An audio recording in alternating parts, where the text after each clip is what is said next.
আজ সোমবার 8ই জুলাই। আজকে রাশিফলটা জেনে নেওয়া যাক, চলুন। প্রথমেই মেষ রাশিতে আছে। আজকে অনেক কিছুর আশা করতে পারেন আপনারা, কিন্তু সেটার থেকে হয়তো ব্যর্থও হতে পারেন। তো এরপরে আসছি বৃষ রাশিতে। বৃষ রাশিরা আজকে চিন্তায় মগ্ন থাকতে পারেন।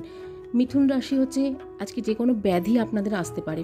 কর্কট রাশি চলে আসছে। কর্কট রাশিতে স্বাস্থ্যহানি হতে পারে আজকে আপনাদের। সিংহ রাশিতে চলে আসছে। সিংহ রাশিতে আপনারা আজকে যে কোনো কিছুতেই ব্যর্থ হতে পারেন। কন্যা রাশিতে আজকে যে কোনো কিছু করবেন সেটাতেই আপনারা শুভ ফল লাভ করবেন। এরপরে আসি তুলা রাশি। তুলা রাশিতে কিন্তু আজকে যে কোনো কিছুতেই আপনারা লাভ করতে পারবেন, যে কোনো কিছুতেই।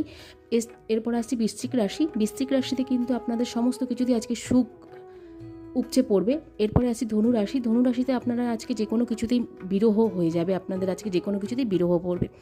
এরপর আসছি মকর রাশি। মকর রাশিতে উত্তেজনা সৃষ্টি হবে আপনাদের। এরপর আসছি কুম্ভ। কুম্ভতে যে কোনো কিছুতেই আপনাদের বিবাদ আসবে। এরপর আসছি মিন। মিনে হচ্ছে শত্রু ক্ষয় হবে।